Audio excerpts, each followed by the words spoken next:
ವೀಕ್ಷಕರೆಲ್ಲರಿಗೂ ದೈನಿಕ ರಾಶಿ ಫಲ ವಿಶೇಷ ಕಾರ್ಯಕ್ರಮಕ್ಕೆ ಸ್ವಾಗತ. ಇವತ್ತಿನ ಈ ವಿಡಿಯೋದಲ್ಲಿ ನಾವು ವರ್ಷ 2026 ಫೆಬ್ರವರಿ ತಿಂಗಳಿನ 27ನೇ ತಾರೀಕಿನ ದಿನ ಸಿಂಹ ರಾಶಿಯ ಫಲಗಳನ್ನು ತಿಳಿದುಕೊಳ್ಳಲಿದ್ದು, ಈ ದಿನ ಸಿಂಹ ರಾಶಿಯ ಜಾತಕದವರ ಪಾಲಿಗೆ ಹೇಗೆ ಸಾಬೀತಾಗಲಿವೆ, ಈ ದಿನ ಗ್ರಹ ನಕ್ಷತ್ರಗಳ ಸ್ಥಿತಿಗತಿಗಳೇನು ಮತ್ತು ಇಲ್ಲಿ ಉಂಟಾಗಲಿರುವ ಯೋಗಗಳ್ಯಾವುವು, ಈ ಯೋಗಗಳ ಪ್ರಭಾವ ನಿಮ್ಮ ಮೇಲೆ ಹೇಗೆ ಕಾಣಿಸಿಕೊಳ್ಳಲಿದೆ, ಜೊತೆಗೆ ಈ ದಿನಗಳಂದು ನೀವು ಹೊಂದಿರಬೇಕಾದ ಎಚ್ಚರಿಕೆ ಏನು ಅನ್ನೋದೆಲ್ಲವನ್ನ ವಿಸ್ತಾರ ರೂಪದಲ್ಲಿ ಇಲ್ಲಿ ತಿಳಿದುಕೊಳ್ಳೋಣ. ಮಾಹಿತಿ ತಿಳಿದುಕೊಳ್ಳುವುದಕ್ಕೂ ಮುನ್ನ ನಮ್ಮ ವಿನಂತಿ ಎಂದರೆ, ನೀವಿನ್ನೂ ನಮ್ಮ ಚಾನೆಲ್ ಸಬ್ಸ್ಕ್ರೈಬ್ ಮಾಡಿಲ್ಲವೆಂದರೆ ದಯವಿಟ್ಟು ಈಗಲೇ ನಮ್ಮ ಚಾನೆಲ್ ಅನ್ನು ಸಬ್ಸ್ಕ್ರೈಬ್ ಮಾಡಿ. ಹಾಗೆ ನಿರಂತರ ವಿಡಿಯೋ ಅಪ್ಡೇಟ್ಸ್ಗಳಿಗಾಗಿ ಪಕ್ಕದ ಬೆಲ್ ಐಕಾನ್ ಕ್ಲಿಕ್ ಮಾಡಿ. ವಂಶ ಪಾರಂಪರ್ಯ ಜ್ಯೋತಿಷ್ಯರು ನಂಬರ್ 1 ವಶೀಕರಣ ಸ್ಪೆಷಲಿಸ್ಟ್. ವೃತ್ತಿ, ಉದ್ಯೋಗ, ಮದುವೆ, ಹಣಕಾಸಿನ ಸಮಸ್ಯೆ, ವ್ಯಾಪಾರ, ಆರೋಗ್ಯ ಸಮಸ್ಯೆಗಳಿಗೆ ಫೋನಿನ ಮೂಲಕ ಪರಿಹಾರ. ಇಂದೇ ಕರೆ ಮಾಡಿ. ವೀಕ್ಷಕರೇ, ಈ ದಿನವು ಶುಕ್ರವಾರದ ದಿನವಾಗಿರಲಿದ್ದೆ. ಈ ದಿನದ ಸಿಂಹ ರಾಶಿಯ ಫಲಗಳ ಕುರಿತು ನೋಡುವುದಾದರೆ, ನೀವು ಇಂದು ಆರಾಮವಾಗಿ ವಿಶ್ರಾಂತಿ ಪಡೆಯಬೇಕು. ನೀವು ಆನಂದಿಸುವ ಮತ್ತು ಆಸಕ್ತಿಗಳು ಮತ್ತು ವಿಷಯಗಳಲ್ಲಿ ತೊಡಗಿಕೊಳ್ಳಿ. ಇಂದು ನೀವು ನಿಮ್ಮ ಮಕ್ಕಳ ಕಾರಣದಿಂದ ಆರ್ಥಿಕ ಲಾಭವನ್ನು ಪಡೆಯುವ ಸಾಧ್ಯತೆ ಕಂಡುಬರುತ್ತಿದೆ. ಇದರಿಂದ ನೀವು ತುಂಬಾ ಸಂತೋಷಪಡುತ್ತೀರಿ.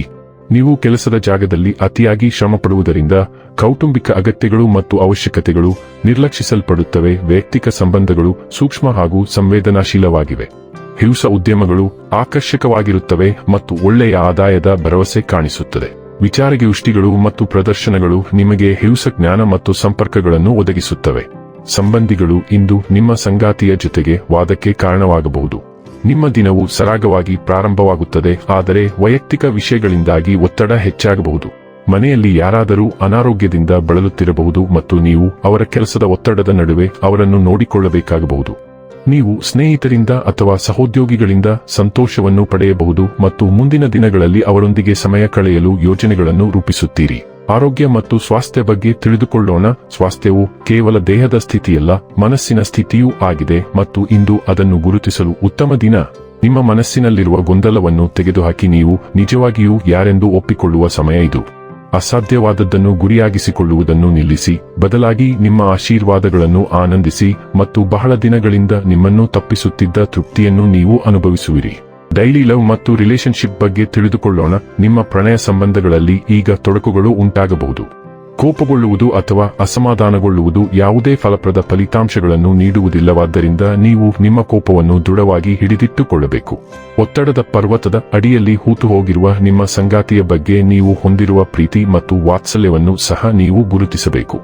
ನಿಮ್ಮ ಸ್ವಾಭಿಮಾನ ಮತ್ತು ನಿಮ್ಮ ಸಂಗಾತಿಯ ಮೇಲಿನ ನಿಮ್ಮ ಬದ್ಧತೆಯ ನಡುವೆ ಉತ್ತಮ ಸಮತೋಲನವನ್ನು ಕಾಪಾಡಿಕೊಳ್ಳುವುದು ಈಗ ಬಹಳ ಮುಖ್ಯವಾಗುತ್ತದೆ. ವೃತ್ತಿ ಮತ್ತು ಹಣ ಬಗ್ಗೆ ತಿಳಿದುಕೊಳ್ಳೋಣ. ನಿಮ್ಮ ಜವಾಬ್ದಾರಿಗಳಿಂದ ನುಣುಚಿಕೊಳ್ಳುವ ಸಹಜ ಪ್ರವೃತ್ತಿ ಇದ್ದರೂ ಇದು ನಿಮ್ಮ ಮೇಲಧಿಕಾರಿಗಳೊಂದಿಗೆ ನಿಮಗೆ ತೊಂದರೆ ಉಂಟುಮಾಡಬಹುದು. ವಾಸ್ತವವೆಂದರೆ ನೀವು ಕೆಲಸದಿಂದ ದೂರವಿರುವುದು ಅಭ್ಯಾಸದಿಂದಲ್ಲ, ಬದಲಾಗಿ ಸೋಮಾರಿತನದಿಂದ. ಹೆಚ್ಚಿನ ಜವಾಬ್ದಾರಿಗಳನ್ನು ವಹಿಸಿಕೊಳ್ಳಲು ಮತ್ತು ನಿಮ್ಮ ಕೆಲಸದಲ್ಲಿ ನಿಮ್ಮನ್ನು ತೊಡಗಿಸಿಕೊಳ್ಳಲು ಇದು ಸರಿಯಾದ ಸಮಯ. ಕಠಿಣ ಪರಿಶ್ರಮ ಮತ್ತು ಪ್ರಾಮಾಣಿಕ ಪ್ರಯತ್ನಕ್ಕೆ ಇಂದು ಯಶಸ್ಸಿನ ಪ್ರತಿಫಲ ಸಿಗುತ್ತದೆ. ಇನ್ನು ಕೊನೆಯದಾಗಿ ಈ ದಿನ ಮಾಡಿಕೊಳ್ಳಬೇಕಾದ ಉಪಾಯಗಳ ಕುರಿತು ನೋಡುವುದಾದರೆ, ಮಲಗುವ ಕೊನೆಯ ದಕ್ಷಿಣ ಗೋಡೆಯ ಮೇಲೆ ಕೆಂಪು ಶೂನ್ಯ ಬಲ್ಬ್ ಅನ್ನು ಹಚ್ಚಿಸುವುದರಿಂದ ಕುಟುಂಬದ ಸಂತೋಷವು ಹೆಚ್ಚಾಗುತ್ತದೆ. ವೀಕ್ಷಕರೇ, ಇದಾಗಿತ್ತು ಸಿಂಹ ರಾಶಿಯ ಜಾತಕದವರ ದೈನಿಕ ರಾಶಿ ಫಲದ ಮಾಹಿತಿ ಇಷ್ಟವಾದರೆ ವಿಡಿಯೋವನ್ನು ಲೈಕ್ ಮತ್ತು ಶೇರ್ ಮಾಡಿ. ಹಾಗೆ ಚಾನೆಲ್ ಸಬ್ಸ್ಕ್ರೈಬ್ ಮಾಡುವುದರ ಜೊತೆಗೆ ನಿರಂತರ ವಿಡಿಯೋ ಅಪ್ಡೇಟ್ಸ್ಗಳಿಗಾಗಿ ಪಕ್ಕದ ಬೆಲ್ ಐಕಾನ್ ಕ್ಲಿಕ್ ಮಾಡಿ.